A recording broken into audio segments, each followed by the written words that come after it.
porque hoy día nos toca la lección 4. Hoy día nos toca la lección 4, y la lección 4 es el tabernáculo en el desierto. Por eso yo les decía que esta para nosotros es una lección que ya hay varios libros. Yo, en todo caso, acá tengo uno de los libros de Max Sender, que aquí está todo eso del tabernáculo en el desierto, que es la iniciación antigua y moderna de Max Sender. Ahí está todo esto del tabernáculo en el desierto. Y después vamos a hablar un poquito después de masonería. Y ahí también tenemos el otro libro de Max Sender también que habla de masonería, y no hay ningún problema en poder leerlo para profundizar. Vamos a leerlo, vamos a empezar con la parte, las referencias. Estas referencias normalmente váyanse a la Biblia sin ningún problema y leanlas para poder a veces complementar lo que sale acá. Leemos en la Biblia la historia de cómo Noé y el resto de su gente fueron salvados del diluvio y formaron el núcleo de la humanidad, de la época del arco iris, en la que ahora vivimos. Acuérdense que la época del arco iris, cuando salió el arco iris, es porque cuando le dan al ser humano la posibilidad del libre albedrío. En ese sentido, es el tiempo de la conciencia y que el ser humano puede optar por sí o por no. Las posibilidades que tiene. También se dice que Moisés guió a su pueblo fuera de Egipto. La tierra del toro, Tauro, a través de las aguas que hundieron a sus enemigos, y libres los instaló como pueblo escogido para adorar al carnero Aries, en cuyo signo había ya entrado el sol, por precesión de los equinoccios. Estos dos relatos se refieren al mismo incidente, o sea, la aparición de la humanidad infante del hundido continente de Atlántida.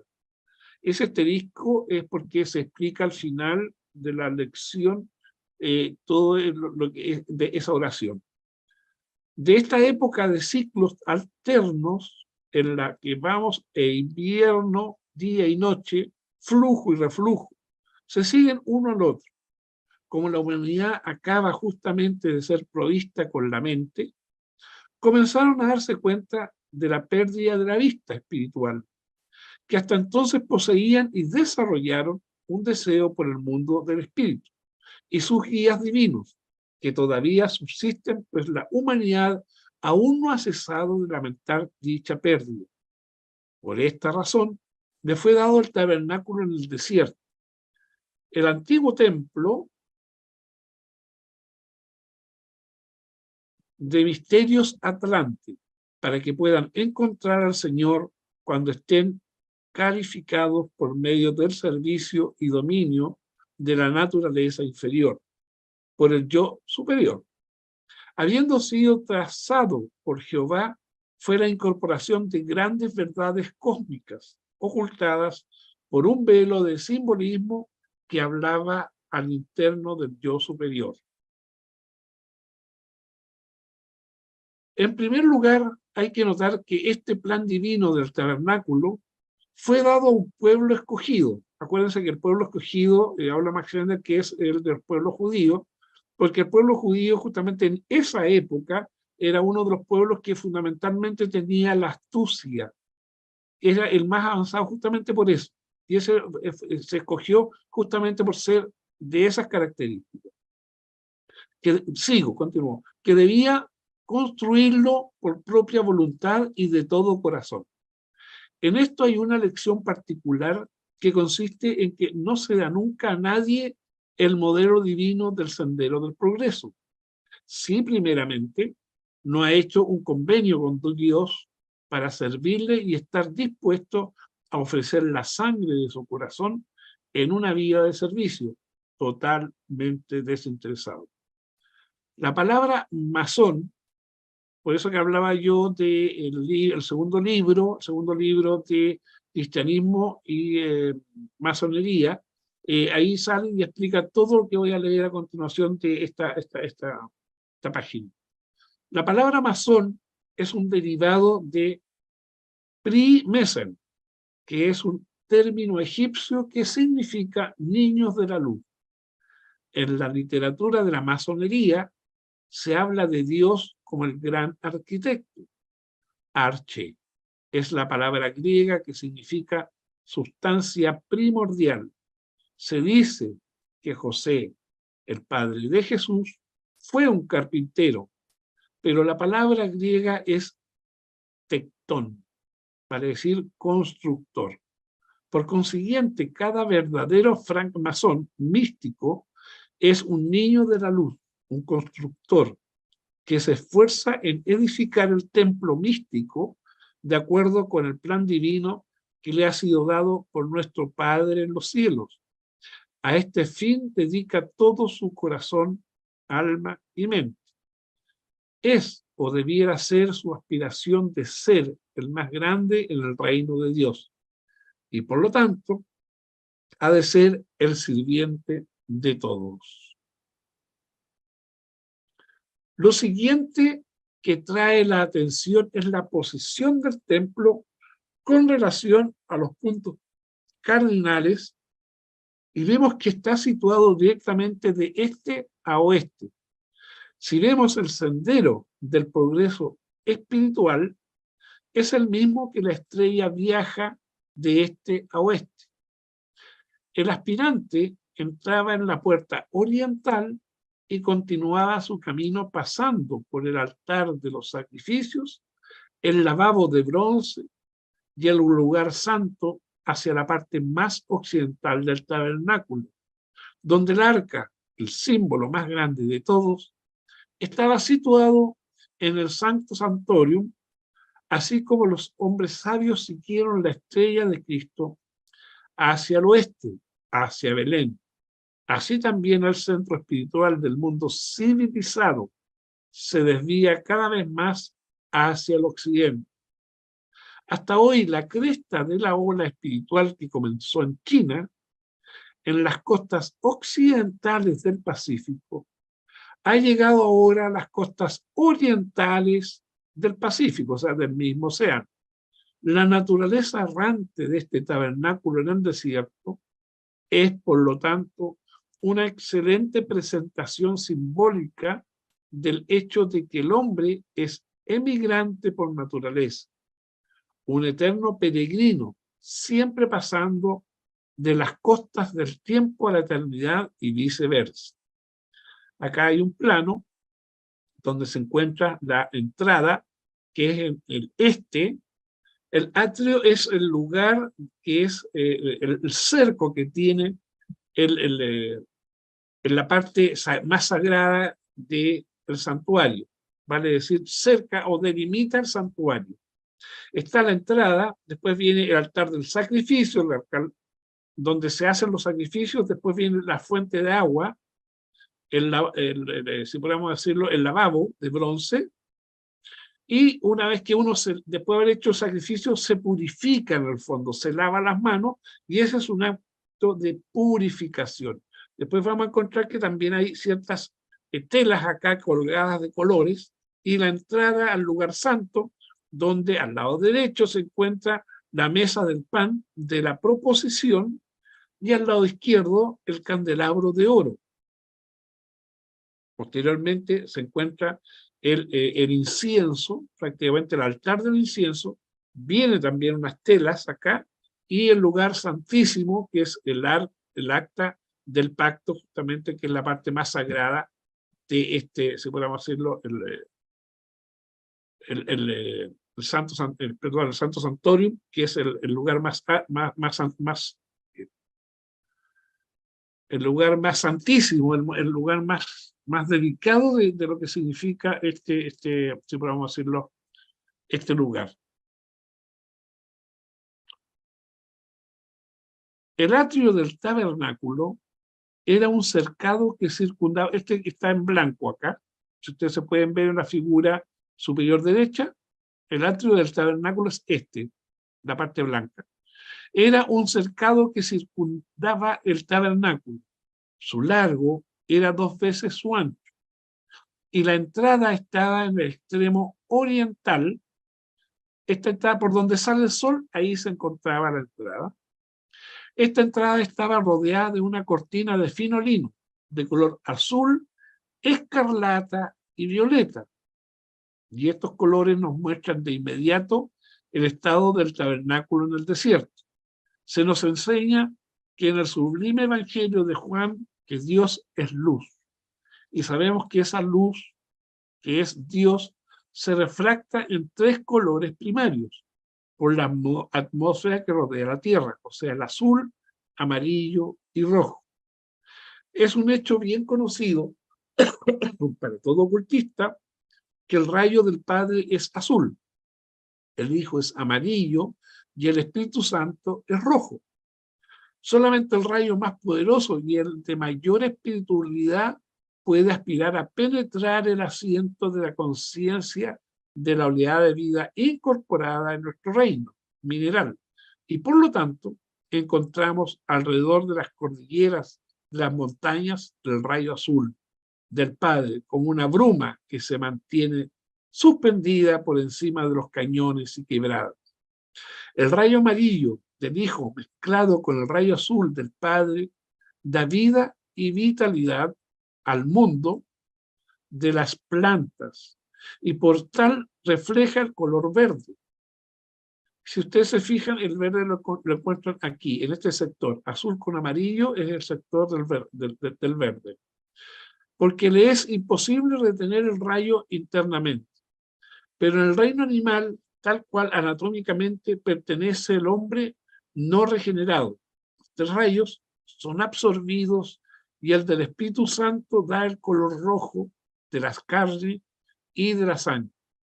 La mezcla de azul y rojo se evidencia en la sangre púrpura, envenenada por los pecados, pero el amarillo no se demuestra sino hasta que se manifiesta como el cuerpo del alma, del dorado, el traje de bodas, de la novia mística, del místico Cristo, evolucionando internamente. Los colores de los velos del templo, tanto en la entrada como en la puerta del tabernáculo, demostraban que esta estructura fue trazada para un periodo previo a la época de Cristo. Ojo con esto. Pues solamente tenía los colores azul y rojo del Padre y del Espíritu Santo, juntos con su mezcla púrpura. Pero el blanco es la síntesis de todos los colores. Y por consiguiente, el rayo crístico amarillo estaba oculto en la parte del velo hasta que el tiempo debido Cristo apareciera para emanciparnos de los ritos que atan e iniciarnos en la libertad total de hijo de Dios, hijos de la luz, francmasones y masones místicos. El altar de bronce fue colocado justamente en la entrada oriental y se usaba para el sacrificio de animales durante el servicio del templo. La idea de usar toros y cabras para sacrificios parece bárbara a la mente moderna y no podemos mantener que hubiera haber obtenido alguna ventaja en ese sentido. La Biblia, de hecho, confirma este punto de vista del asunto, pues nos dice repetidamente que Dios no desea sacrificios, sino un espíritu humilde y un corazón contrito, y que Él no siente placer alguno en los sacrificios de sangre.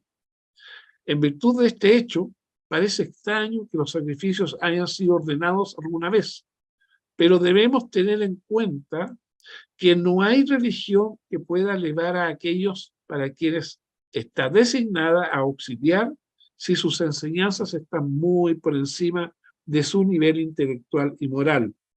Esto lo voy a repetir. Sus enseñanzas están muy por encima de su nivel intelectual y moral. Hay que en esto contextualizarlo en el mundo en que se vive en esos momentos. Para atraer, después lo vamos a comentar más adelante, lo vamos a conversar eso. Para atraer a un salvaje, la religión debe tener ciertos rasgos de barbarie. Una religión de amor no hubiera podido ser entendida por esa gente. Por consiguiente, se les dio una ley que demandaba ojo por ojo y diente por diente. No existe en el Antiguo Testamento mención alguna de la inmortalidad, pues esa gente no hubiera podido entender lo de un cielo sin aspirar a él. Ellos amaban las posesiones materiales, y en tal virtud se les dijo que si obraban rectamente, ellos y su simiente podrían vivir en la tierra por siempre, y que su ganado sería multiplicado, etc. El altar fue hecho de bronce, un metal que no se encuentra en la naturaleza, sino que es fabricado por el hombre con los minerales cobre y zinc.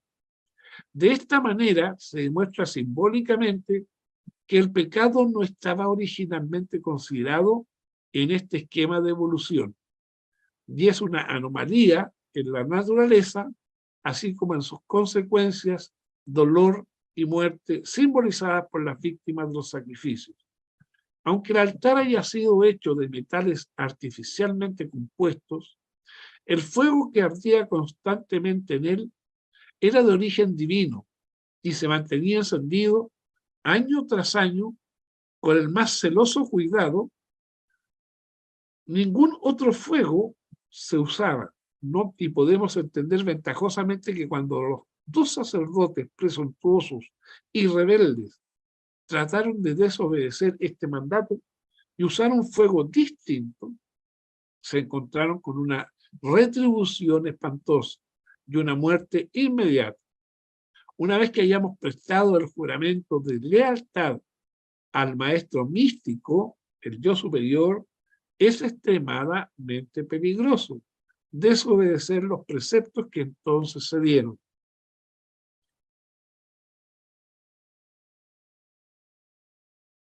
Se nos dice por el apóstol Pablo que el tabernáculo en el desierto es una sombra de cosas más grandes por venir.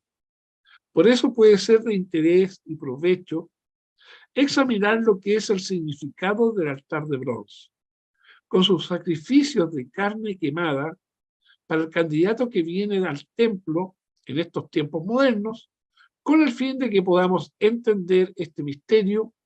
Tenemos primeramente que aceptar la grande y absoluta idea esencial que fundamenta todo misticismo verdadero, que estas cosas son internas y no externas. Repito, que estas cosas son internas y no externas.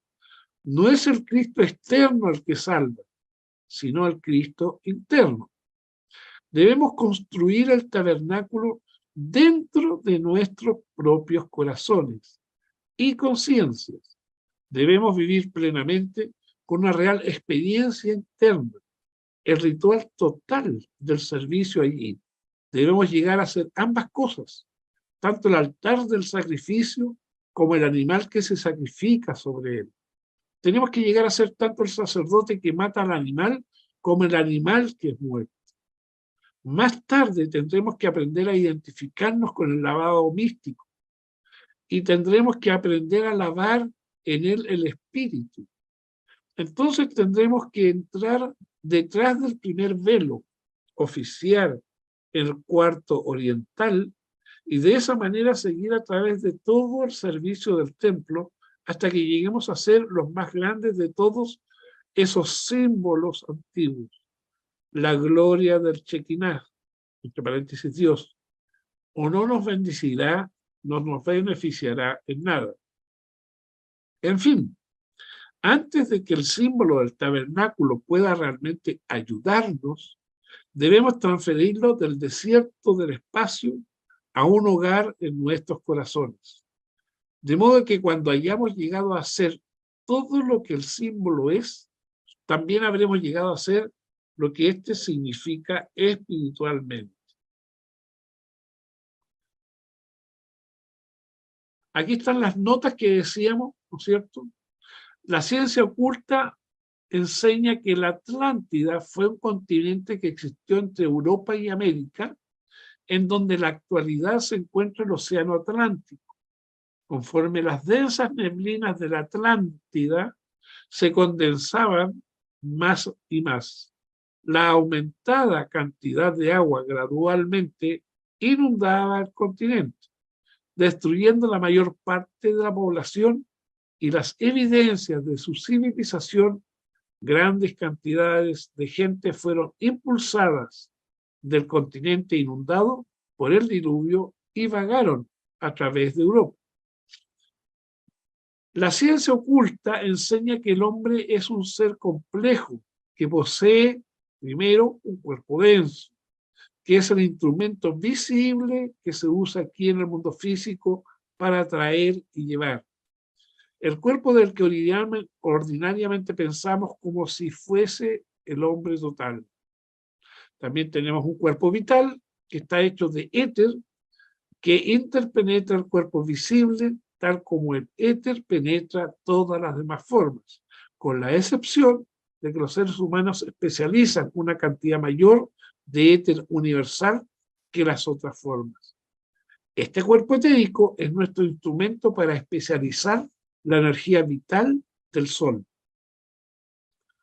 Un cuerpo de deseos, el cuerpo del sol, estamos hablando todo lo que estábamos hablando anteriormente en la primera parte. Después, un cuerpo de deseos a través del cual expresamos nuestra naturaleza emocional. Este vehículo mucho más fino interpenetra ambos. Los cuerpos vital y denso.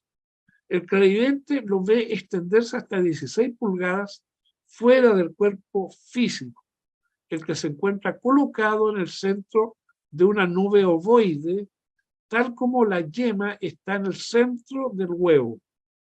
La mente, que es un espejo que refleja al mundo exterior y permite al ego transmitir sus órdenes como pensamiento y palabra, y también compeler la acción. El ego es el espíritu triuno que usa estos vehículos para reunir experiencia en la escuela de la vida. La mente fue dada al hombre en la época atlante.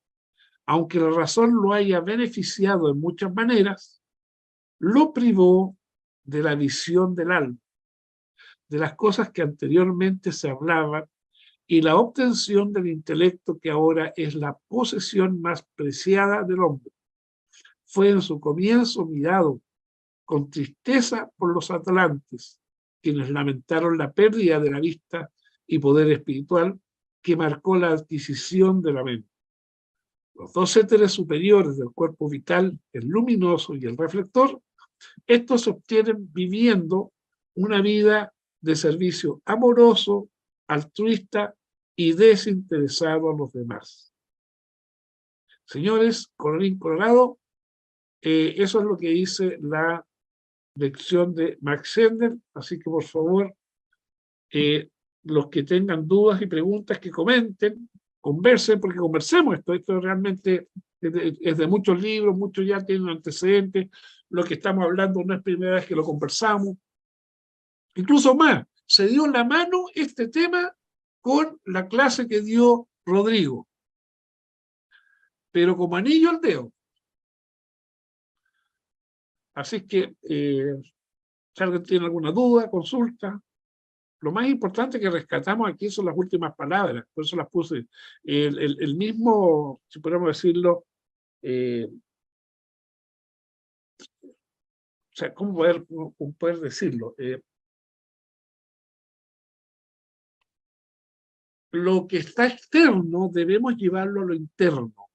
Esa es la palabra correcta. Lo que es, todo lo que está externamente debe llevarse a la parte interna.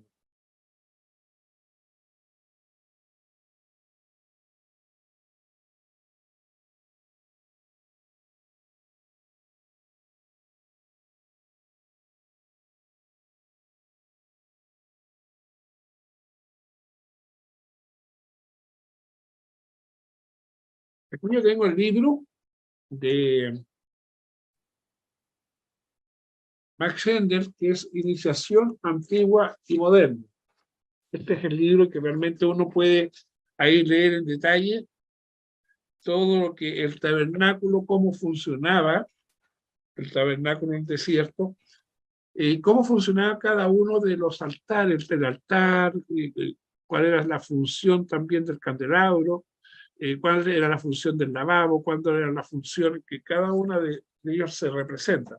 Y en el fondo representa prácticamente el cuerpo. ¿Dudas, consultas con respecto a esto?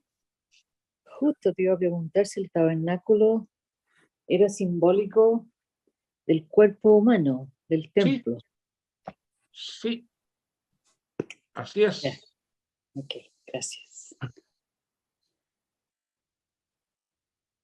Yadira, sí.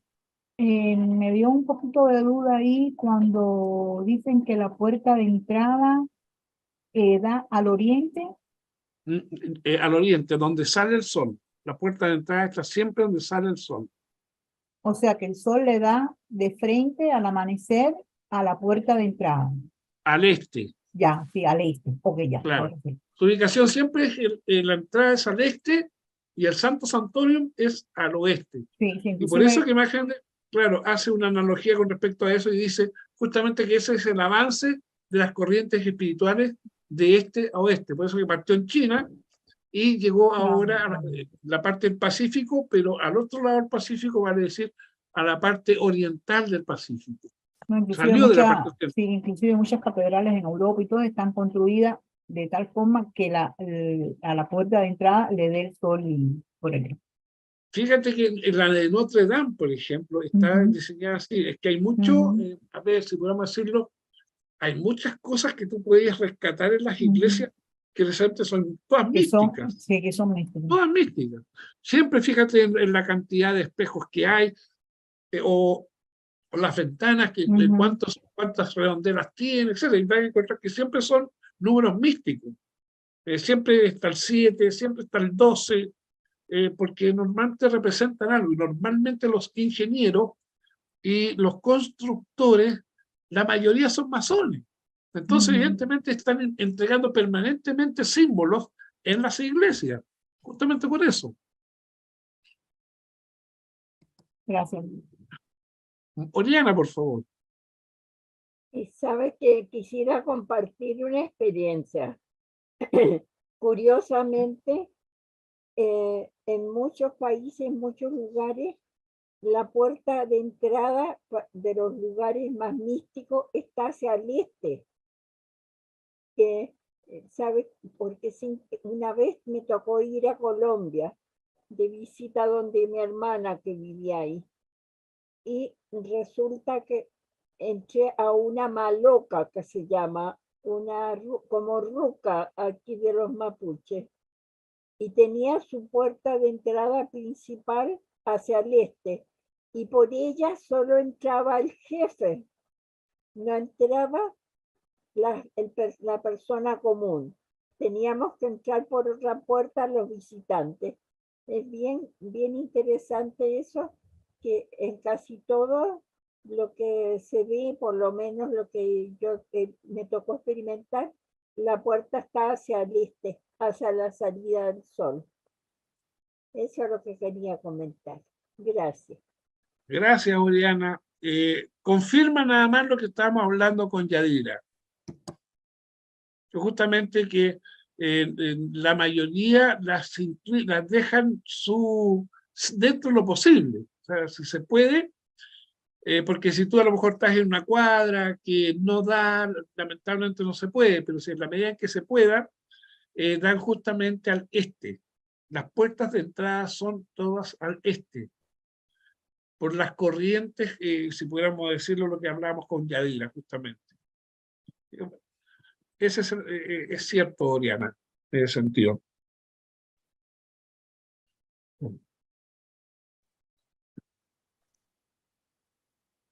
¿Qué es lo que tiene el Arca de la Alianza dentro? ¿Quién puede decirlo? Bueno, me encantaría que explicaran lo del candelabro, el significado del candelabro, que sé que lo leí una vez y es muy bonito, pero la verdad que no recuerdo bien si es posible. Los planetas. Ajá, por eso. Son los planetas. Los 7 planetas que son los que giran en torno, y por eso que está, si usted te fijas, es como si las lucecitas fuesen los planetas. y que al girar, ¿no es cierto?, están entregando a nosotros, claro, lo más espiritual, que es la influencia de los planetas. Hay una imagen, Rodrigo, por ahí de eso.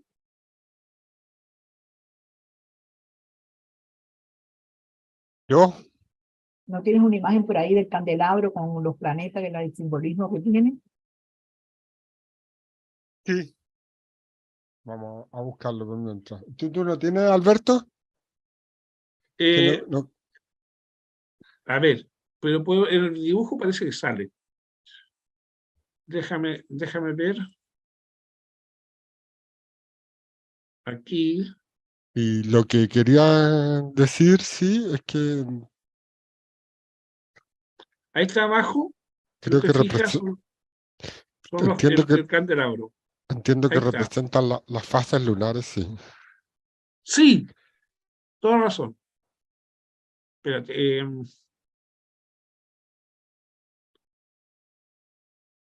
Acá está.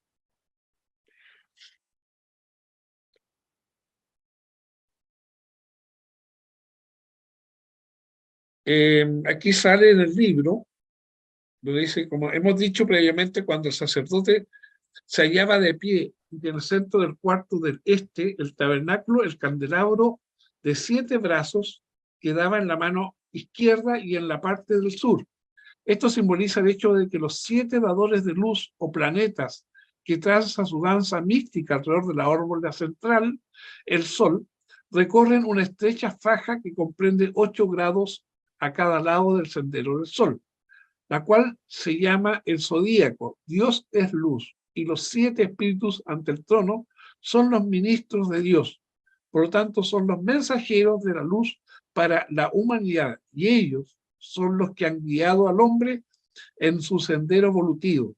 Además, así como los cielos están resplandecientes, iluminados cuando la luna en su fase, y ahí está lo que dices tú también, llega a su plenitud en la parte oriental de los cielos. Así también el cuarto oriental del tabernáculo está lleno de luz. Se indica visiblemente la presencia de él, de Dios, y de sus 7 ministros, los ángeles de las estrellas. Eso es lo que dice con respecto al candelabro de oro. Después está la mesa del pan de proposición, que dice, el cuarto oriental del templo puede ser llamado el vestíbulo de servicio, pues él corresponde a los 3 años del ministro de Cristo y contiene los atavíos y requisitos para el desarrollo del alma. Aunque, como ya hemos dicho, solo estaba adornado con 3 principales objetos, entre ellos descuella la mesa de los panes de proposición, sobre el cual, como ya sabemos, se ponían 2 pilas o montones de hogazas de pan sin levadura, cada uno de los cuales contenía 7 hogazas, de nuevo un número místico, y sobre estos panes se ponía un poco de incienso. El aspirante que llegaba a la puerta del templo, pobre, desnudo y ciego, era llevado pues a la luz del candelabro de 7 brazos, adquiriendo un cierto grado de conocimiento cósmico, el cual le era preciso emplearlo en servicio de sus semejantes, y a la mesa del pan representaba esto en símbolo. El grano del cual se había elaborado aquel pan había sido dado en un principio por Dios, pero después fue plantado por el hombre, quien previamente había arado y preparado el terreno en el cual había de sembrarse. Después de plantarlo, hubo también que cultivarlo y regarlo, y cuando el grano hubo dado su fruto con arreglo a la naturaleza del suelo en el que crecía y el cuidado que se había tenido en su crecimiento, tuvo que ser segado, trillado, molido y purificado. Después los antiguos sirvientes de Dios tenían que llevarlo al templo, donde era colocado ante la presencia del Señor como pan para demostrar que los hombres habían efectuado su tarea y rendido el servicio necesario.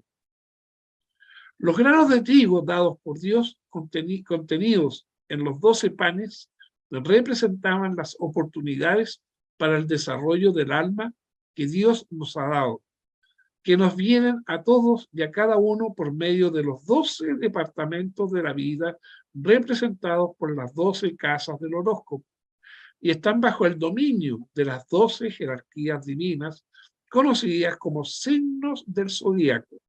Pero es en la incumbencia y obligación del masón místico y genuino y auténtico constructor del templo el aprovechar tales oportunidades, cultivar y nutrirlas o fomentarlas, de modo que pueda extraer de ellas el pan de vida que nutre, alimenta el alma. Después nos vemos con el altar de incienso. El altar de incienso, según dijimos en la descripción general del tabernáculo, y a su mobiliario se ofrecía continuamente incienso ante el Señor.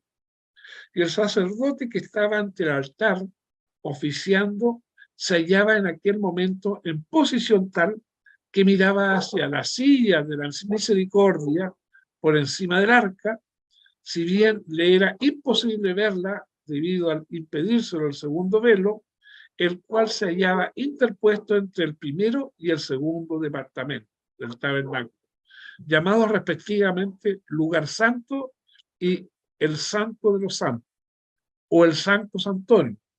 También hemos visto al tratar el pan de proposición en el incienso, simboliza el extracto, el aroma del servicio que hemos rendido por arreglo a las ocasiones que se nos han presentado y a las oportunidades que hemos tenido. Y al igual que el animal inmolado sobre el altar de bronce representa nuestras faltas y errores cometidos durante el día, así el incienso quemado sobre el altar de oro es un dulce aroma para el Señor, representa las acciones virtuosas de nuestras vidas. Y fundamentalmente en el altar del incienso es cuando uno llega al entregarle a Dios algo que es mucho más sutil que cosas físicas. Por eso que se representa con incienso. Y después tenemos el lugar santo santorum, que representa el de... Es largo, esto sí es largo.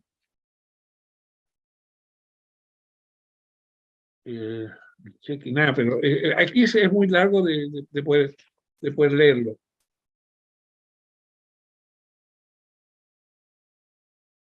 Está, bueno, dentro del arca está, lo que recuerdo de este momento es el pote de oro, que es el donde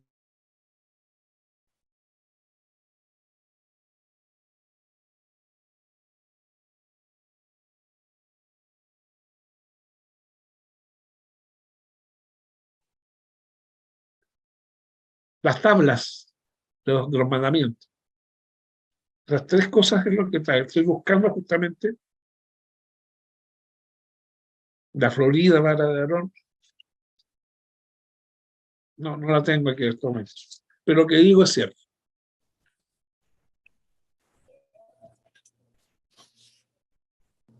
Aquí está en el libro, de todas maneras hay que buscarlo. En el lugar santísimo no podía entrar cualquier persona. Solamente el sacerdote podía entrar. Y tenían cierto, si podemos decirlo, un cierto proceso. El sacerdote para poder entrar, no cualquier día podía entrar. Había un día en que él no podía entrar. Y además que usaba una coraza acá adelante. Fundamentalmente se decía que era por los efectos de radiación.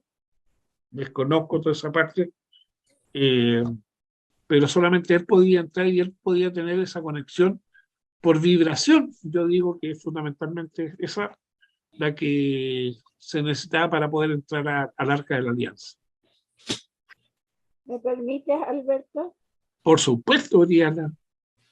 Yo quería hacer una asociación.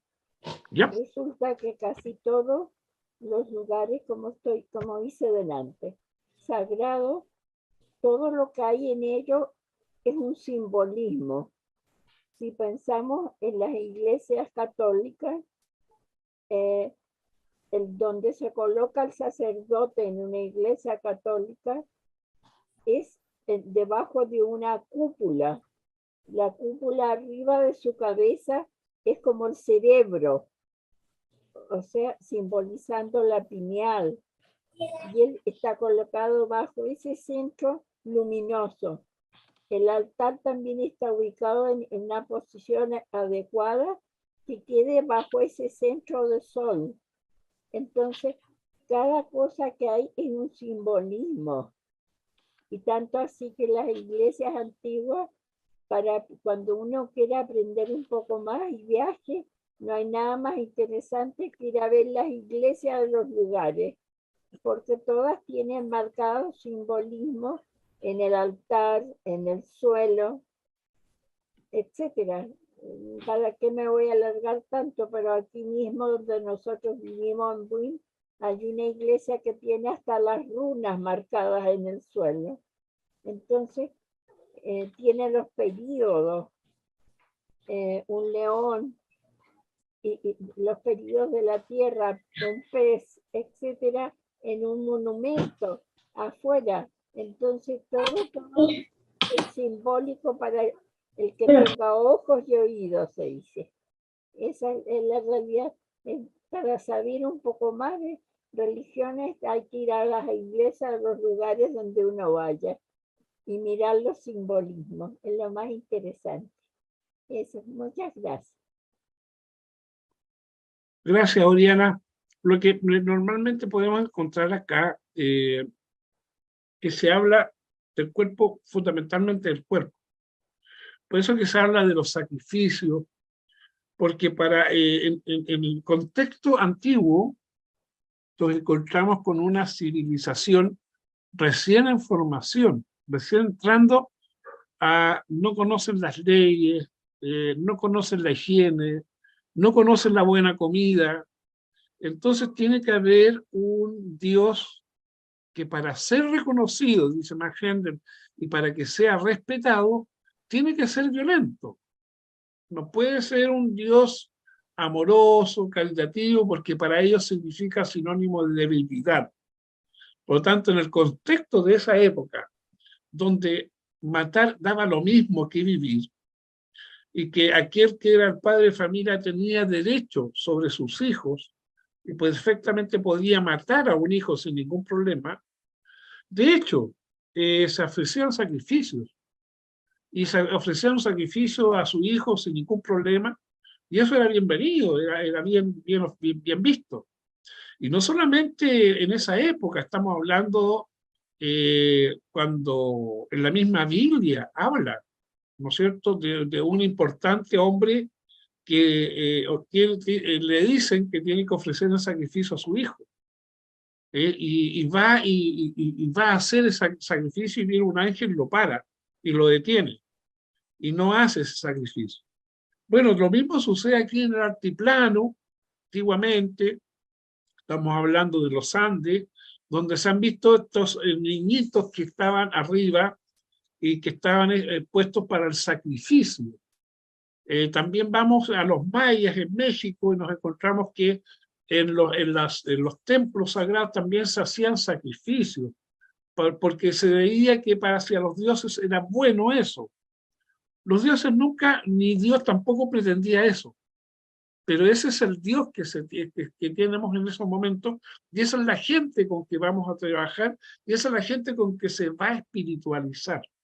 Por eso que era importante que se manejara a la gente quitándole los bienes, que era lo mejor para ellos. No era un ser humano. La vida valía nada, pero vaya a quitarle un cordero, vaya a quitarle una vaca. Evidentemente que eso sí les dolía. Entonces, ofrecer lo que más quieren en ese momento era muy necesario para que esa especie humana, que era un pueblo elegido, ¿no es cierto?, porque eran los más astutos en esos momentos, comenzaran su proceso, un largo proceso de purificación, en el sentido más que de purificación, de encuentro de la espiritualidad. Y tú lo dijiste ya, Oriana. Dijiste ya, ¿no es cierto?, que el cuerpo etérico atiende por repetición.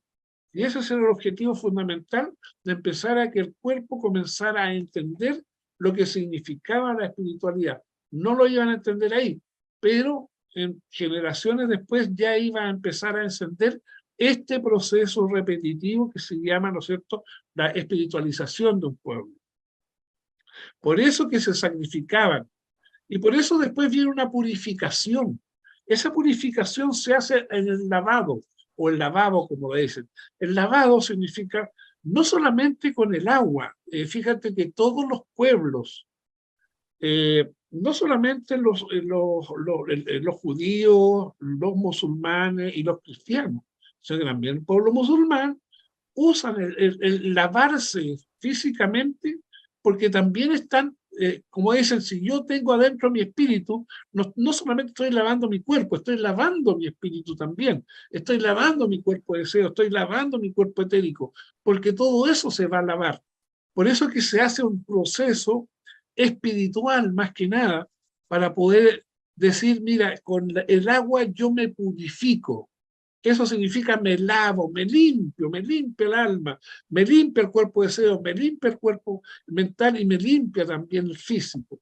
Por eso que se usa el lavabo, para después entrar puro hasta esto que es el lugar santo, donde están los panes de proposición, donde está el candelabro y donde está prácticamente, que es el único lugar donde se podía entrar, que era el incienso, que era lo material transformado en algo gaseoso, que era el olor, y a su vez ese olor nada más se diluía y podía llegar a Dios, esta entrega que se estaba haciendo hacia Dios. ¿Te das cuenta? Después venía una cortina y venía el Santo Santón, que es la parte más sagrada, donde solamente podía entrar este sacerdote, que era el único que podía entrar. Y eso es lo que habla fundamentalmente esta lección. Así que, como les digo, es una corta, pero todo el mundo ya lo sabía. Pero bueno recordarlo siempre. Oriana, estás viendo la hora. Marco tiene levantada la mano. Marco, adelante. ¿Puedo compartir una cosita? Sí. Ahí está el momento ya de conversación ya. Ok, déjame ver si puedo compartir. ¿Se ve? Está por verse. Ahora sí. Ok. Oceanside. Ese es el mapa de Oceanside. Yo quería hablar de la ubicación del altar. O sea, siempre el altar debe estar en la pared que da hacia el oeste. Fíjense en Oceanside que aquí arriba, no sé si ven la flecha, están los signos cardinales. Fíjense que el oeste está para acá. El templo de los probacionistas, la entrada principal es por acá.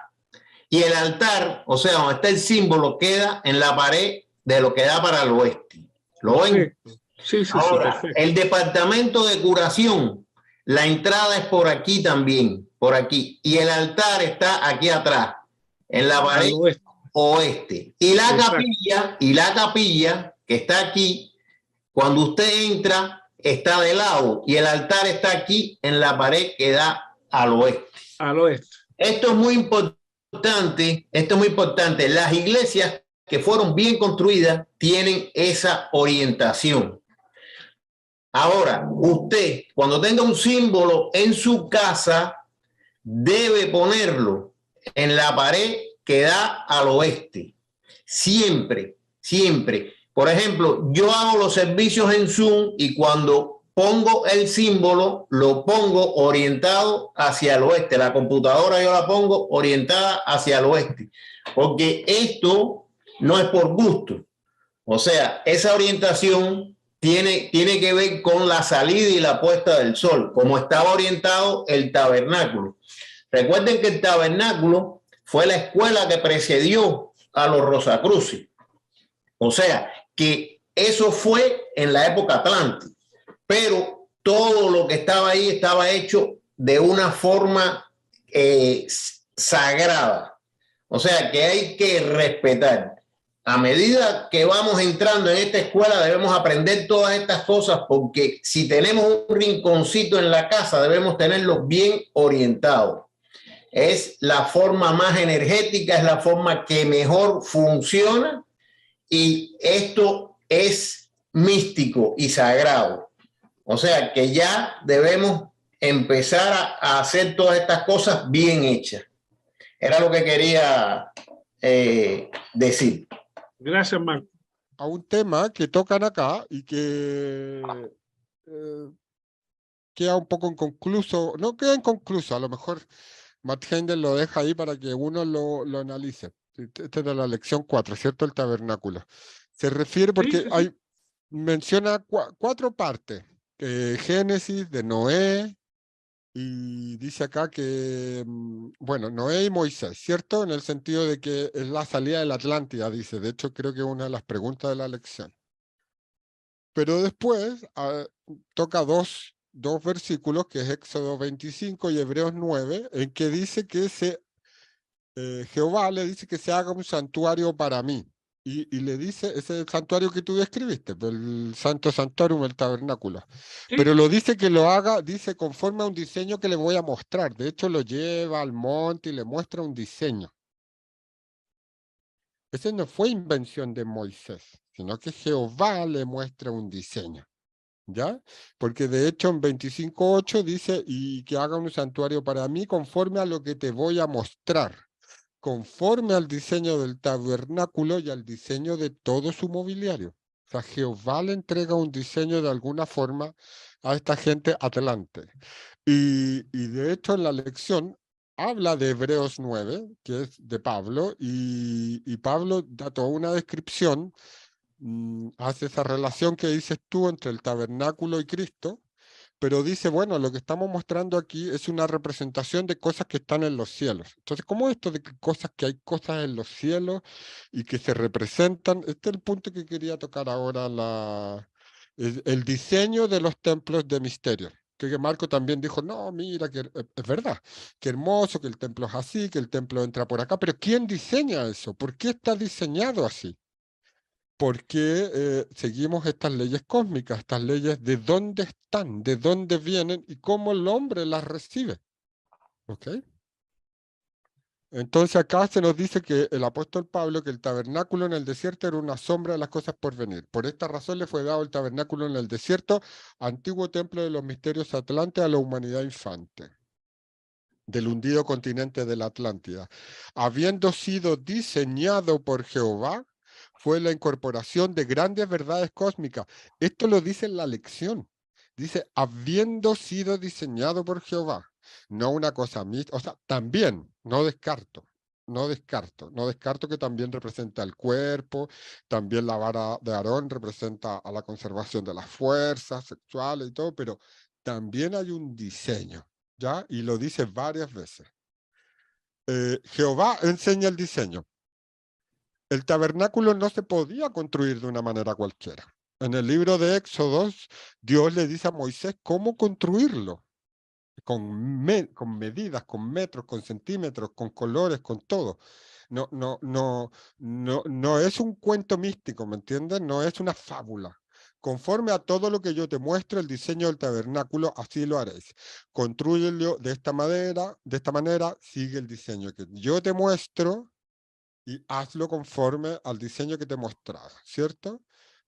Y siempre le advierte en Éxodos, en 25:40, y en Hebreos también dice que tenía que hacer conforme al diseño. Entonces ahí está lo que tú habías descrito, el diseño, un diseño complejo.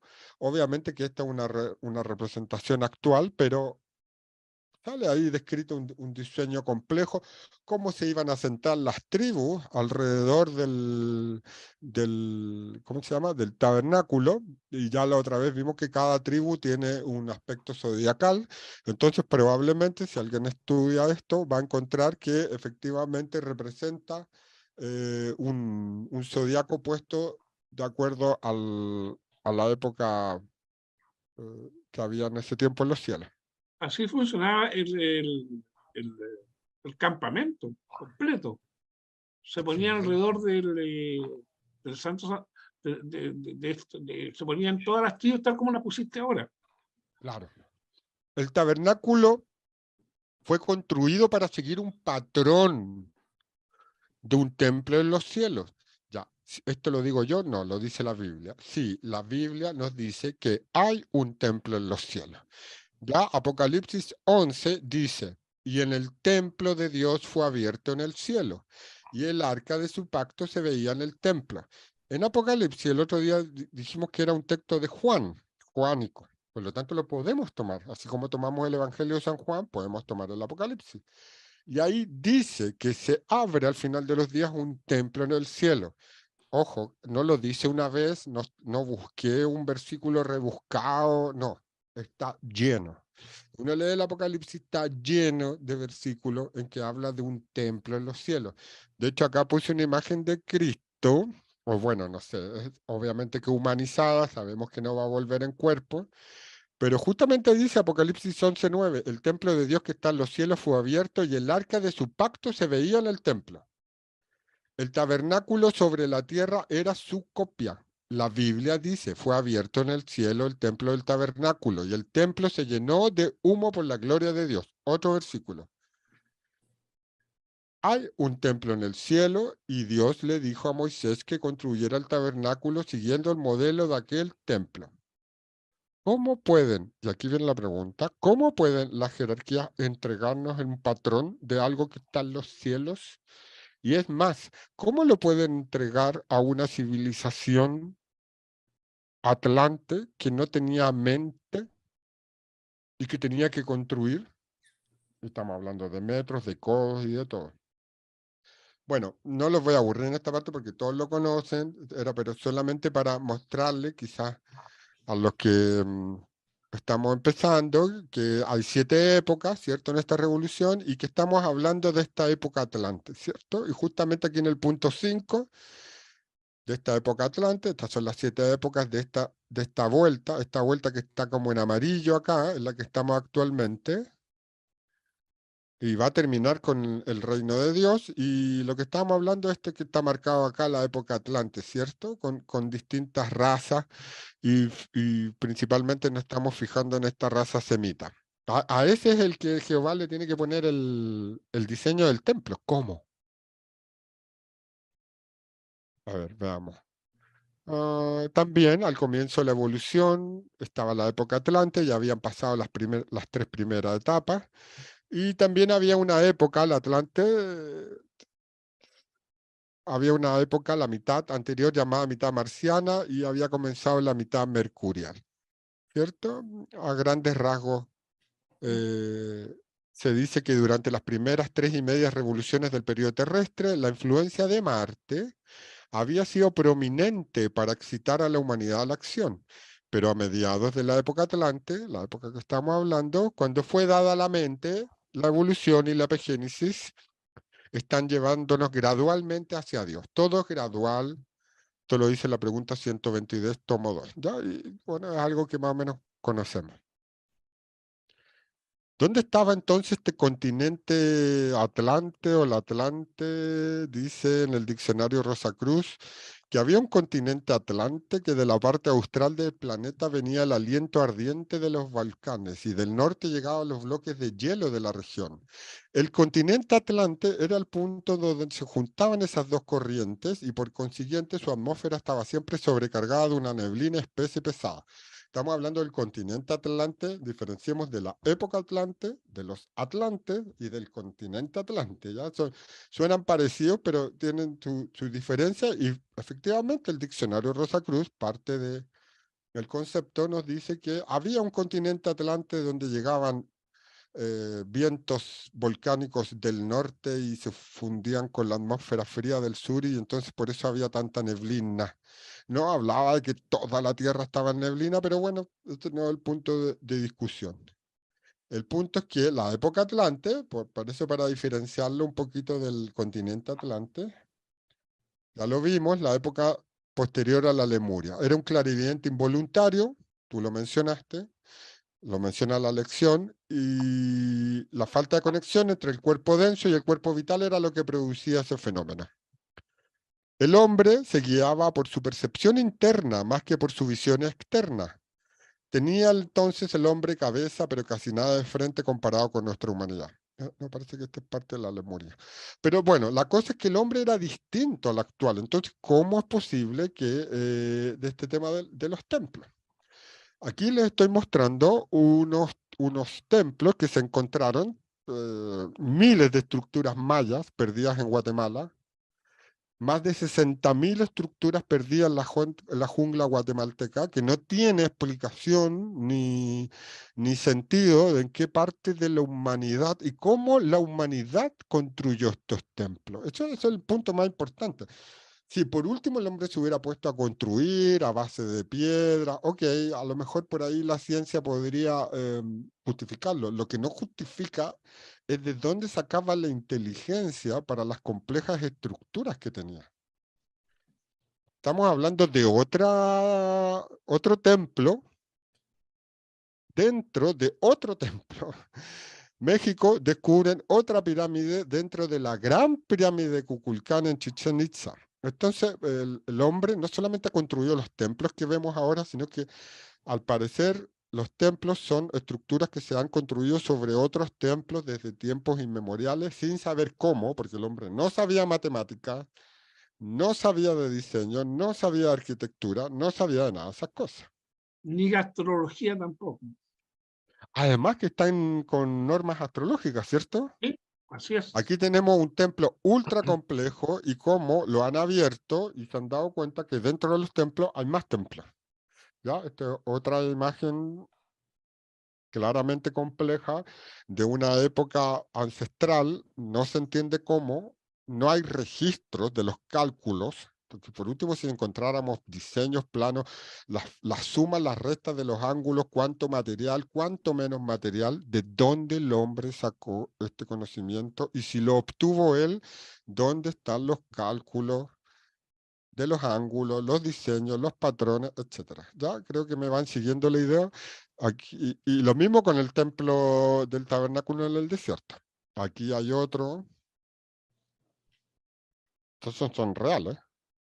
¿Qué tiempo tienen los templos eso, según la ciencia?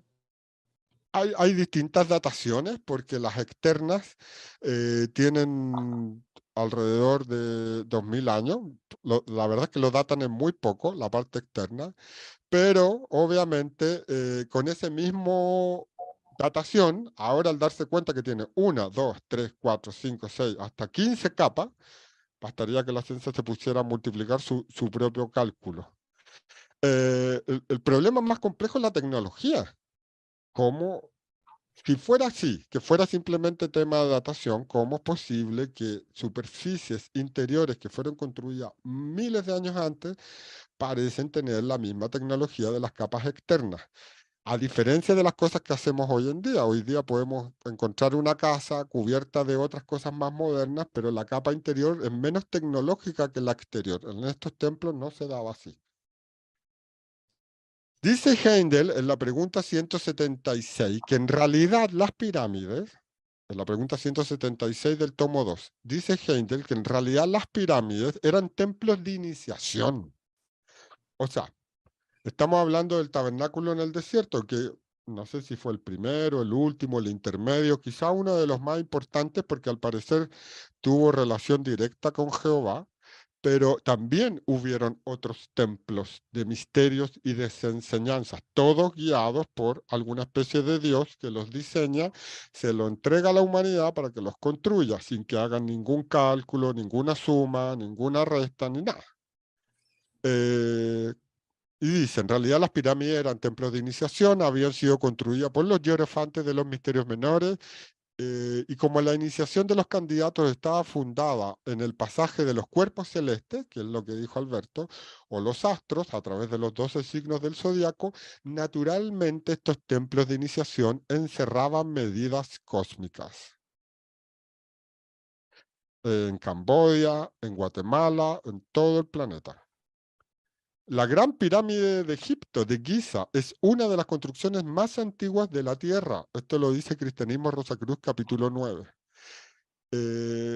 Heindel data no sé si data, porque esto está en Cristianismo Rosacruz, capítulo 9, le da una fecha que probablemente tiene 250.000 años y se empleaba como templo de iniciación en los misterios y era un lugar donde se guardaba un talismán.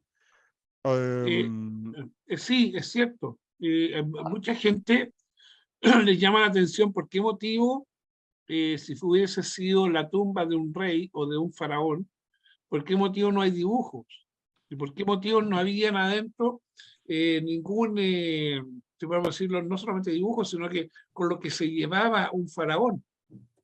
Dicen que lo depredaron, pero no podían depredar, los dibujos no les interesaban. Sin embargo, todas las tumbas que hay de los faraones están hechas llenas de dibujos, etc. Por eso les llama la atención, no hay nada dentro de eso. llama mucho la atención y sobre todo llama de dónde viene el conocimiento, ¿sí? Este es el punto. La misma construcción de la pirámide, dice Händel, está basada en el programa de misterios y en la serie de iniciaciones.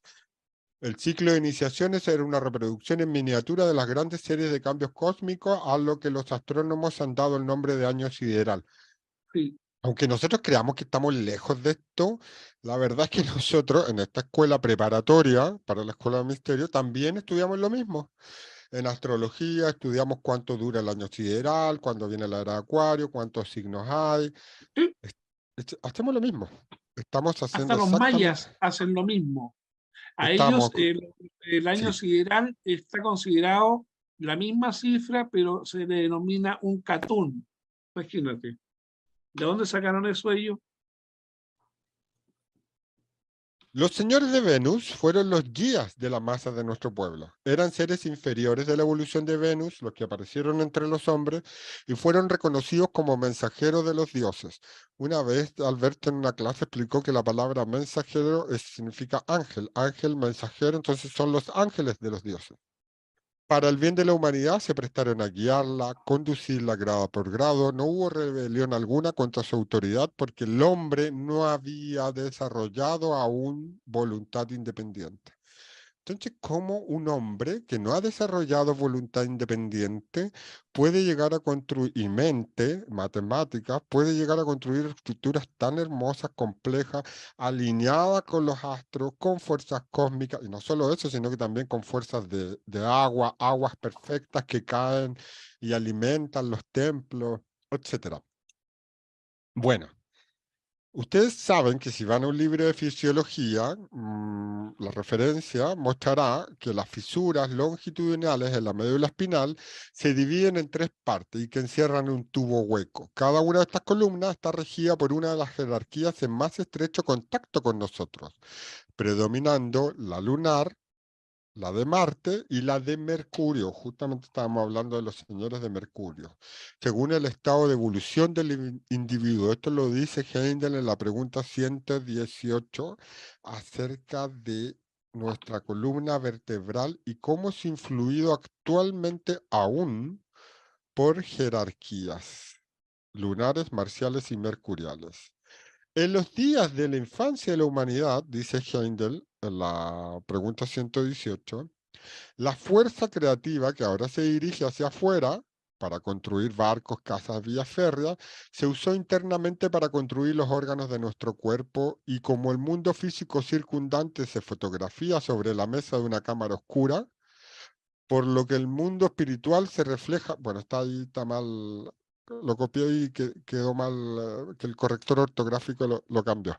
Pero lo que está diciendo es que el mundo circundante se fotografiaba tal cual como se fotografía en una cámara oscura, el mundo espiritual se reflejaba o se refleja en el canal espinal. Y allí el hombre contempló primero al dios lunar, Jehová, cuyos ángeles eran entonces sus tutores. Entonces aquí tenemos la primera idea de cómo es posible de que estos templos que vemos que están construidos en el cielo, vimos ya la parte bíblica, vimos varias explicaciones de que el arca está en los cielos, que el templo está en los cielos, que hay un diseño que Jehová hizo. Lo que estamos tratando de encontrar cómo Jehová nos entregó ese diseño. y cómo los posteriores señores de Mercurio nos entregaron este diseño para construir lo que construimos. La evidencia está en los templos físicos. La evidencia está, ese es el destino. El origen está en la Biblia y en otros lugares. Ahora el punto es cómo esos templos que están diseñados en el mundo espiritual llegaron a nosotros. Al parecer, aquí hay una explicación de que Jehová se reflejaba en nuestra columna vertebral, dándonos instrucciones, guías, patrones, etcétera, planos, lo que fuera. La serpiente.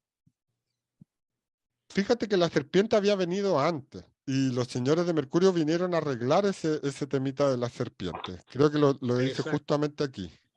Un poco más adelante, en el camino de la evolución, en la época Atlante, los señores de Venus y los señores de Mercurio vinieron a la Tierra con el propósito de dar un mayor impulso al desarrollo mental y emocional. Era tarea de Venus combatir las emociones inferiores y elevar la brutal pasión animal de Marte. Efectivamente, los marcianos, o los, ¿cómo dijiste? ¿Ángeles marcianos? ¿Luciféricos? ¿Alberto? Sí, sí, sí, sí. Ah, la serpiente, perdón. La La serpiente. serpiente ya se había puesto a jugar con nosotros Claro. y tuvieron que venir estos señores de Venus y Mercurio a arreglarlo. Ellos, dicen acá, debían añadir belleza a la fuerza. Estamos hablando de templos hermosos, templos bellos, bonitos, bien hechos, estructurados, más suaves y hermosos. Ella debía añadir belleza a la fuerza y para alcanzar ese ideal, los señores de Venus fomentaron las artes plásticas, la pintura y la escultura. Estos no fueron enseñados al hombre del público en general. Los ideales que han de desarrollarse en una carrera siempre se enseñan primero a los más avanzados en un templo misterioso. Y en ese momento la iniciación no incluía instrucción espiritual como hoy, sino que consistía en educación en las artes. Esto lo dice en capítulo 2 de las estrellas. Entonces, ya claro, aquí ya nos explica definitivamente que los señores de Mercurio y los señores de Venus vinieron e influenciaron, igual que Jehová, en conjunto con Jehová y guiados por Jehová a través de nuestra médula espinal, porque todavía no teníamos, no nos podían pasar un plano, por lo menos a la gran parte de la humanidad. Quizás habían algunos avanzados que ya lo tenían, pero entonces ellos nos enseñaban artes, belleza y cosas hermosas, que hoy día hay construcciones a través de la médula espinal. Finalmente esto termina después, y por qué también el ser humano entra en una especie de oscuridad, porque llegó un momento en que esto terminó. La Atlántida también terminó esa época, vino la comida de carne y vino, ¿cierto? Y la edad Atlante llegó a su fin y la humanidad dejó su hogar, donde había estado bajo la directa conducción de los divinos maestros. Y fue hecha una alianza dándoles carne y vino el desenfreno de la fuerza sexual de la época ariana, una época de muerte, destrucción. Y ahora estamos llegando al fin de esa edad, estamos buscando el reino de los cielos, la nueva Galilea, y nos estamos preparando. Esto es como para explicar por qué terminó esa época, por qué quedaron esos templos abandonados, y por qué hoy día leemos y estudiamos eso como un poco con nostalgia, y vemos esas construcciones tan hermosas. Yo había citado cosas de la Biblia. Bueno, obviamente que el panorama bíblico, la Biblia, habla de 3 cielos también, pero son distintos a nuestros cielos. ¿Ok? Eso es importante. Ellos hablan de que los palacios celestiales están en el 3er cielo y que hay un segundo cielo, pero ellos le hablan el mundo estelar. Ahora el mundo estelar viene a ser como el mundo del deseo de los astros, pero ellos también hablan de un cielo atmosférico. Entonces, la verdad es que los 3 cielos de la Biblia así directamente no se pueden asociar a nuestros 3 cielos. Por lo menos hay 3, que creo que se puede ahí tratar de buscar a qué se refiere, ¿ya? Pero esto es lo primero que lamentablemente no podemos ir a la Biblia y encajarlo de cuajo con la filosofía de Rosacruz. Hay que tratar de entenderlo, pero también aceptando que tenemos que tratar de sacar el misterio de la Biblia. Por eso estamos en este curso, por eso los ángeles del destino han dado la Biblia. Y dentro de ese aspecto nos dice que hay templos construidos en los cielos, no solamente un versículo. Aquí por lo menos puse 15 versículos donde habla de que desde su templo oyó mi voz. El Señor, clamé al Señor y abrió su templo. El cielo es mi trono. Se abrió y vi un tabernáculo. Vi un templo en los cielos. No está hablando poesía, quiero decir, ¿ya? Hay un monte, hay un querubín que cayó de un monte también. Bueno, y así podría seguir leyéndolos todos, porque habla de ángeles, habla de los cielos, pero también habla de templos en los cielos. Sin embargo, tenemos que entender que en la época Atlante el ser humano no tenía todos sus vehículos. Está Saturno, solar, lunar, terrestre, y hasta el momento de la época Atlante habíamos recibido el cuerpo denso, el cuerpo vital, el cuerpo deseo, pero todavía no teníamos completo el eslabón de la mente. Entonces, no tenemos cómo construir esos templos. Pero los templos están y el templo en los cielos están. En la revolución anterior lunar habíamos recibido el espíritu humano, el espíritu de vida y el espíritu divino. Por lo menos los que no habían quedado rezagados tenían triple espíritu, perdón, triple cuerpo y triple espíritu, ¿ya? Y entonces, si vamos al diagrama que justamente vimos hoy día, pero lo acortamos, nos damos cuenta que el reino humano en esa época tenía espíritu humano. Acabamos de ver que el espíritu humano se había completado en el periodo anterior. Entonces, si había algún tipo de cuerpo, de pensamiento, era lo que constituye el velo del espíritu humano. Pero no teníamos esta parte. Sí teníamos cuerpo de deseo y obviamente teníamos cuerpo físico con región etérica. Esta parte de la mente, el foco, no lo teníamos, por lo menos no para construir ese tipo de templos. Entonces se nos trunca este diagrama en esa época. ¿Qué quiero decir con que se nos trunca? No tenemos esta parte. Entonces, ¿cómo completamos aquí el esquema para que haya un operador, haya una película, que son estos templos que están en los cielos, y lleguen al mundo físico, porque los templos están. Y la Biblia nos dice que los cielos están. Entonces, están los templos en los cielos. Con esto termino. Están los templos en los cielos.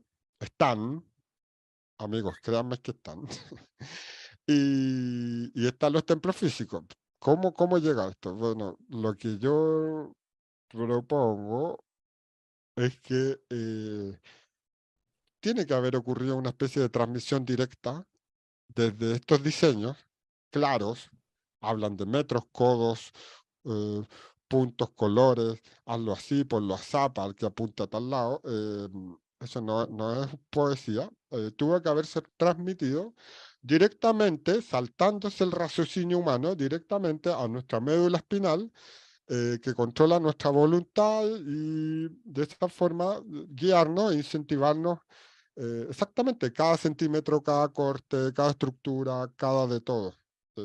Esto es lo que quería yo plantearles, comentarles, y de que estaba un poco analizando este punto de cómo estos templos llegaron a la realidad.